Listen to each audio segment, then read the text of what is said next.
Mau apa kamu? Mendadak Bu Indah merasa gagap. Ekspresi Naya cukup membuat Bu Indah menahan kentut. Bu, itu. Desis Naya dengan pandangan mata yang fokus ke satu titik. Apa? Mau apa kamu? Karena takut Bu Indah mulai membentak Naya. Naya tetap diam dan tangannya mulai terangkat. Plak. Naya menggeplak kening Bu Indah cukup keras. Aduh, gila kamu Naya. Apa yang kamu lakukan, ha? Kurang ajar ya kamu. Mukul orang tua. Pekik Bu Indah sembari menahan sakit di keningnya. Hehe, maaf Bu. Tapi ini nyamuknya dah kena. Lihat gede banget nyamuknya. Bisa habis darah ibu disedot tuh nyamuk koset. Sahut Naya cengengesan sembari memperlihatkan telapak tangannya yang sedikit ada noda darahnya. Naya tidak bohong. Di kening Bu Indah tadi memang dihinggapi nyamuk. Dan melihat ada kesempatan bagun, ya sudah Naya gunakan saja untuk bisa membalas rasa kesalnya. Nyamuknya kena pun, hitung-hitung Naya bisa memukul Bu Asih. Kapan coba ada kesempatan sebagus dan sekebetulan ini? Ya tapi gak kenceng juga kamu mukulnya Naya. Lihat kepala ibu jadi oning rasanya. Ketus Bu Indah yang masih merasa keliengan. Memang untuk ukuran membunuh nyamuk Naya terlalu keras tadi. Ya memang Naya sengaja juga sih. Nyiras-nyirus balas dendam katanya. Perasaan setiap hari ibu memang oneng deh. Tuh buktinya ibu nyerempet terus kayak petasan. Celetuk Naya menyahut. Apa kamu bilang? Kamu tadi juga pasti sengaja kan mukul kening ibu keras-keras. Lihatlah kening ibu sedikit benjol gegara tinjumu itu. Sarkas Bu Indah mulai tantrum. Siapa bilang Naya sengaja? Tadi Naya cuma spontan kok. Karena nyamuknya gede kan harus segera ditabok. Takutnya malah nyasar ke yang lain kan bahaya. Bisa kebahbisan darah semua nanti orang rumah. Seloroh Naya setengahnya benar dan setengahnya berbohong. Huhu. Bu Indah pun mendengus kesal. Udah ya Bu, aku pamit dulu. Assalamualaikum. Seru Naya berlalu begitu saja. Siapa yang izinin kamu pergi? Ibu belum kasih izin kamu ya Naya. Teriak Bu Indah. Naya abai dan melambaikan tangannya saja. Siapa juga yang butuh izin dari nenek lampir sepertimu? Sahut Naya menggerutu. Karena sudah lumayan jauh, Bu Indah pun tak mendengar gerutuan Naya. Jika mendengar pastilah Bu Indah semakin tantrum dibuatnya. Naya mencegat ojek dan menuju ke suatu tempat. Loh Besti kok gak bilang-bilang dulu kalau mau main seloroh Nanda saat membuka pintu ada Naya. Hei, kan biar surprise gitu. Cengir Naya memperlihatkan gigi gingsulnya yang membuat Naya semakin manis saat tersenyum. Ai, kamu. Gemeng-gemeng lu bawa apa? Nanda melongok pada kantung kresek yang ditenteng Naya. Tara, nih alu beliin bakso sama pempek alun-alun. Serunya sambil mengangkat tinggi-tinggi jajanannya tersebut. Wih, dalam rangka apa nih bawain jajan segala? Nanda langsung menerimanya dan melihat isinya. Dan benar rupanya, bestianya ini membelikannya pempek dan juga bakso, dua makanan favoritnya. Dalam acara menepati janji. Kan dulu gue udah janji kalau gajian gue bakal traktir lu pempek yang di alun-alun. Ujar Naya. BTW gak disuruh masuk nih? Pegal juga lama-lama cosplay jadi tiang listrik begini. Seru Naya. Ya maaf. Lupa. Yuk masuk. Nanda pun menarik lengan Naya dan membawanya masuk ke dalam rumah. Emang gajinya udah turun ya? Tanya Nanda kepo. Lah, situ yang ngajarin kok malah tanya sini. Gimana sih? Hehe. Kan gaji cair gak mesti tanggal yang sama. Seru Nanda. Kok gitu? Baru dengar. Biasanya juga sebulan sekali.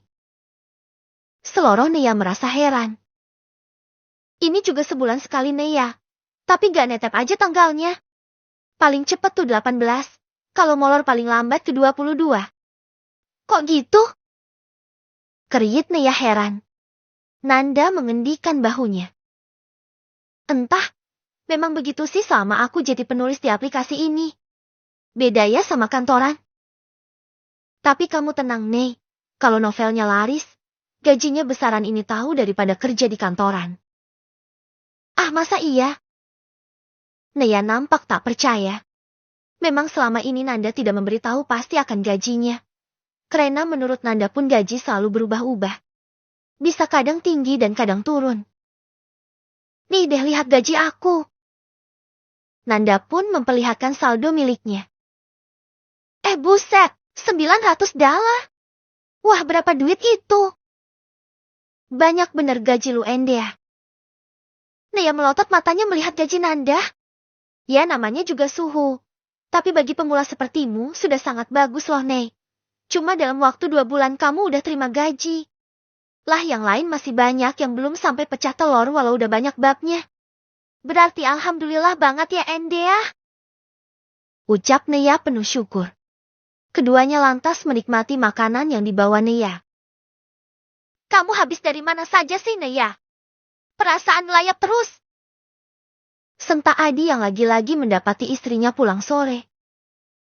Main ke tempat Nanda, Mas. Bosen di rumah mulu. Sahut Naya sedikit malas. Ia baru saja pulang dari rumah Nanda setelah seharian bermain di sana. Jangan kebanyakan main, Naya. Lupa kamu sudah bersuami, ha? Ucap Adi mulai berang. Lah Mas sendiri kan kerja. Daripada aku bengong mirip zombie kan mending aku main biar gak stres. Makanya ngerjain kerjaan rumah biar gak bengong aja kerjamu. Seru Adi terus mengomel. Hadi Mas ini udah mirip emak-emak kekurangan nafkah deh. Merepet aja kerjaannya. Dengus Naya menyindir. Hah? Adi membuang nafasnya gusar. Istrinya ini ngejawab terus bisanya. Dan Adi mulai kesal dibuatnya. Kata ibu tadi kamu mukul ibu ya? Todong Adi. Lah iya? Bukan deng. Cuma nepuk nyamuk doang kok. Sahut Naya hampir salah menjawab. Bisa gagal faham nanti si Adi ini. Nepuk nyamuk katamu. Gak lihat kening ibu sampai sebesar bola bekal itu. Pekik Adi seraya menunjuk ke arah kening ibunya. Naya menoleh kemudian kaget saat melihat wajah mertuanya. Bius, kenapa wajah ibu jadi bengep begitu? Naya kaget sekaligus heran. Ini pasti kamu kan bab lakukan? Wajah ibu jadi hancur berantakan begitu. Tuduh Ayu. Aku? Naya menunjuk dirinya sendiri. Iya kamu mbak. Kata ibu mbak yang udah pukulin ibu sampai hancur begini wajahnya. Seru Ayu sangat emosi. Hadeo, jangan lebay gitulah ngomongnya. Hancur segala kaya yang diinjek ban tronton aja. Itu mah wajah ibu kena antuk tawon. Seloroh Naya ceplas-ceplos. Naya, kamu doain ibu ketabrak truk dan kelindes begitu. Pekik Adi tidak terima. Naya mengorek-ngorek kupingnya lantaran teriakan Adi yang cukup melengking itu. Aduh siapa yang doain sih? Itu kuping mas congekan apa gimana? Udah, Meos ribut. Yang pasti tadi aku cuma nepuk pelan kening ibu karena ada nyamuk yang hinggap di sana. Masalah wajah ibu yang bonyok aku gak tahu. Aku kan pergi setelahnya, dan baru balik sekarang. Ujar Naya kemudian berlalu masuk ke dalam kamarnya. Tak ia pedulikan teriakan mereka yang masih menghadik bahkan mengumpatnya. Tapi kenapa wajah ibu sampai bengap dan bonyok gitu ya? Kayak orang habis dipukul sekampung aja. Padahal kan tadi pagi cuma kupukul sekali. Harusnya kan cuma benjol. Gumam Naya heran dan penasaran. Patut diselidiki nih. Salah-salah gue yang dituduh Jeti tersangka. Patut dicurigai nih. Salah-salah gue yang dituduh Jeti tersangka. Harus diselidiki. Segera. Gumam Naya bertekad mencari tahu. Bukan apa? Masalahnya wajah mertuanya tadi cukup parah. Padahal ia cuma memukul sekali. Cukup keras sih. Tadi saja Naya sempat ngilu tangannya. Apa kabar dengan jidat Bu Indah? Brak.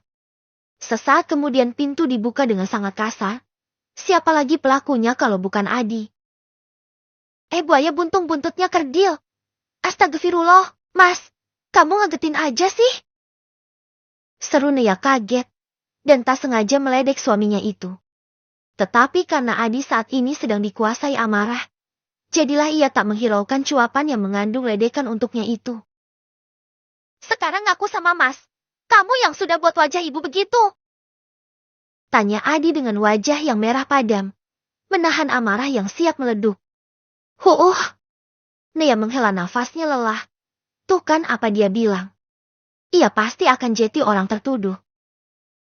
Ibu bilang setelah kamu pukul ibu kamu kabur, dan baru berani pulang sekarang karena takut. Mas gak nyangka ya Nea, kamu bisa sekasar ini. Mas bisa maklum kalau kamu terus melawan karena memang ibu yang terlewat cerewet. Tapi haruskah kamu sampai memukul ibu Nea? Mas kecewa padamu. Seru Adi menatap kecewa sekaligus marah pada istrinya. Sika. Nea mendecih. Mas, itu tidak benar. Kalau aku kabur ngapain aku pulang ke sini lagi? Kabur mah kabur aja. Gak bakal Nea pulang lagi. Jawab Nea sesuai logika. Orang kabur ngapain balik? Itu namanya bukan kabur. Itu karena hanya aku tempatmu bergantung Nea. Kamu sudah sebatang kara dan juga tidak bekerja. Jika pergi kamu akan menggelandang dan akhirnya memutuskan kembali lagi kan? Ujar Adi yang tentu sudah diracuni otaknya oleh ibunya. Sika, sempit sekali otakmu itu Mas. Walau aku cuma sebatang kara, aku bisa menghidupi diriku sendiri. Kamu lupa dulu aku juga bekerja. Aku begini juga demi baktiku padamu. Aku berhenti bekerja dan mengabdi di keluargamu. Sudahlah tak dihargai. Hanya caci maki yang kudapat. Dan apalagi ini? Sekarang ibumu mau memfitnahku. Dan kamu percaya begitu saja, Mas? Tidak bisakah kamu bertanya dari sisi pandangku?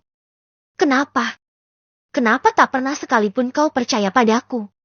Mana ibumu itu?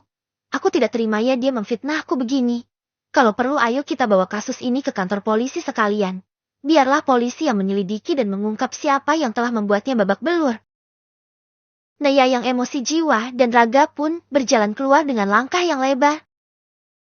Adi segera menyusulnya. Brak.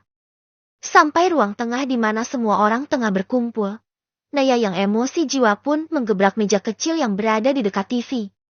Semua orang pun terkejut dengan aksi sang menantu tersebut. Ibu nuduh aku yang bikin bonyok wajah ibu itu kan? Sentak Nea dengan dada yang megap-megap. Saking emosinya dia yang difitnah telah main kasar. Ya walau ada niat sih tapi kan belum terrealisasikan. Jadi wajar saja Nea marah kan? Terlebih suaminya sendiri ikut-ikutan menuduhnya. Hati yang sakit dan patah itu semakin hancur berkeping-keping. Memang kamu kan yang pukul ibu tadi? Sahid Bu Indah sinis. Nea mengangguk. Oke. Serunya. Semua orang saling pandang terutama Bu Indah merasa sangat heran dengan tanggapan sang menantu. Ibu nuduh aku yang bikin wajah ibu bonyok kan? Seru Nea lagi. Bu Indah mengangguk. Tapi maaf Bu. Aku tidak terima ya dituduh dengan yang bukan aku lakukan. Aku hanya mukul jidat ibu karena dihinggapi nyamuk. Jika ibu ngotot menuduhku menganiaya ibu, mari kita ke kantor polisi saja. Biar polisi yang menyelidikinya. Dan satu lagi, jika tuduhan ibu gak terbukti, maka Nea akan melaporkan ibu atas kasus pencemaran nama baik. Nea gak peduli ya ibu itu mertua Nea. Kali ini ibu udah kelewat zolim sama Nea. Ujar Nea dengan mata berapi-api. Semua orang tercengang mendengar ucapan Nea, terutama Bu Indah. Ia langsung gusar saat masalah ini akan dibawa ke ranah hukum. Apa-apaan kamu? Pakai bawa-bawa kantor polisi segala. Padahal cukup minta maaf saja itu sudah cukup. Sarkas Bu Indah berusaha terlihat biasa saja. Padahal dalam hati takutnya luar biasa. Sayangnya aku tidak terima ibu tuduh seperti itu. Kalau begitu ayo kita ke kantor polisi sekarang juga. Nea pun siap berbalik. Tetapi suara melengking mencegahnya. Jangan. Nea berhenti kamu. Pekik Bu Indah mencegah. Yang otomatis gerakan kaki Neya langsung terhenti seketika. Kena kamu nenek peyot? Batin Neya diam-diam menyeringai. Neya pun berbalik. Apalagi? Tanya Neya dengan mimik wajah yang datar dan matanya menatap tajam pada mereka semua. Tidak perlu ke kantor polisi, ibu sudah memaafkanmu. Celetuk mertua Neya itu. Neya hanya tersenyum simpul. Ucapan ibu seolah-olah aku yang sudah hajar ibu. Aku ke kantor polisi itu mau membersihkan namaku, Bu. Dan mau membongkar siapa yang telah mukul ibu sampai babak belur begitu. Sahut Neya. Bu Indah pun panik. Itu. Jantung Bu Indah serasa mau lompat ke perut. Ia takut kalau sesuatu yang disembunyikannya akan terbongkar. Sialan Neya itu. Umpat Bu Indah dalam hati. Kalau ibu gak mau ke kantor polisi gak apa kok. Nanti juga kantor polisinya yang akan pindah di mari. Seru Neya. Semua orang pun menatap bingung pada Neya karena ucapannya itu. Kak Ney, salah atuh. Polisinya yang datang kemari, bukan kantornya yang pindah. Lalat Ari sembari menepuk jidatnya. Oh iya ya. Itulah maksud aku. Ibu gak perlu susah payah. Nanti juga polisinya yang datang di mari untuk interogasi ibu. Seru Neya sedikit cengengesan. Hilang sudah wibawanya kalau begini. Tetapi walau begitu, Bu Indah malah semakin merasa was-was. Neya, gak perlu. Ibu ngaku bohong. Teriak Bu Indah saat Neya kembali hendak pergi. Neya pun tersenyum puas.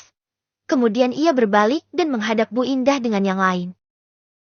Nah, ngaku juga ibu ya? Sok-sok mau fitnah Neya? Kalian dengar sendiri kan? Kalau bukan aku yang buat ibu jadi babak belur begitu. Nah pertanyaannya siapa yang pukulin ibu sampai wajahnya hampir rata seperti aspal begitu? Seloroh Neya kembali membuat Bu Indah terkena serangan jantung.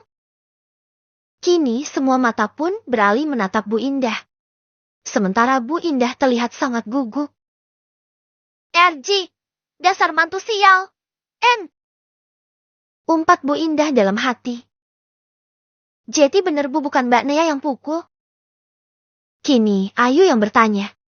Padahal ia sudah sangat senang Neya yang jadi tersangka. Dengan begitu kakak iparnya itu kan akan mendapatkan hukuman. Syukur-syukur kena tampar atau bahkan dicerai sekalian. Biar kembali damai rumah ini tanpa Kanaya. Lalu siapa yang pukilin ibu sampai begitu? Ibu ada masalah sama seseorang. Kini Aris ikut bertanya. Aris menatap ibunya dengan mata yang memicing curiga. Memang akhir-akhir ini tindak tanduk ibunya sedikit mencurigakan. Itu. Bu Indah terlihat gelagapan.